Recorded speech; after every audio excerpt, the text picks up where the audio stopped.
महाराष्ट्रातील प्रत्येक अपडेट जाणून घेण्यासाठी आजच मेट्रो रायगडच्या सोशल मीडिया प्लॅटफॉर्मला लाईक, फॉलो आणि सबस्क्राइब करा। गणपती मूर्ती व्यवसायात बचत गटातील महिलांची गरुड झेप।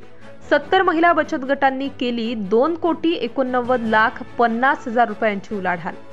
रायगड जिल्ह्यातील पेण तालुक्यातील 70 महिला बचत गटातील महिलांनी उमेद अभियानांतर्गत गणपती मूर्ती व्यवसायात पाऊल ठेवले आहे। या व्यवसायातून महिलांना आर्थिक स्थैर्य प्राप्त झाले आहे। बचत गटातील महिलांनी सुमारे 35,000 गणपती मूर्ती तयार केल्या असून यामधून त्यांनी 2,89,50,00,000 रुपयांची उलाढाल केली आहे।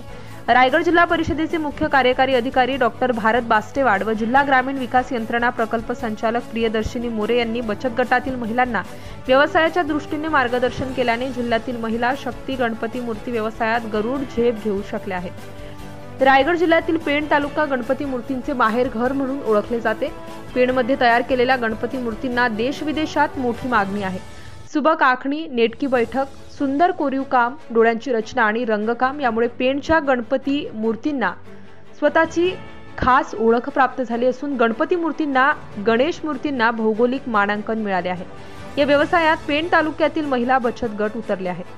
ग्रामीण जीवनोन्नती अभियान अंतर्गत पेण तालुक्यात जिल्हा परिषद दादर गटामध्ये प्रहार महिला प्रभाग संघाची स्थापना केली असून यामध्ये 17 ग्राम संघांचा समावेश आहे। या ग्राम संघात 441 महिला बचत गट जोडलेले असून त्यापैकी 70 बचत गटातील महिला या गणपती व्यवसायात सहभागी झाल्या आहेत। महिला बचत गटांनी सुमारे 35,000 गणपती मूर्ती तयार केल्या असून यामधील 1,500 गणपती मूर्ती परदेशात पाठविण्यात आल्या आहेत। गणपती मूर्ती व्यवसायातून महिला बचत गटांनी 2,89,50,00,000 रुपयांची उलाढाल केली आहे। व्यवसायासाठी उमेद अभियान मार्फत महिला बचत गटांना फिरता निधी तसेच ग्रामसंघांना समुदाय गुंतवणूक निधी आणि बँकांमार्फत पतपुरवठा करण्यात आला असून महिलांच्या या व्यवसायाला गती प्राप्त झाली आहे। या व्यवसायामुळे महिलांच्या हाताला काम मिळाल्यामुळे त्या अधिक सक्षम झाल्या आहेत। Subscribe now and press the bell icon. Never miss an update.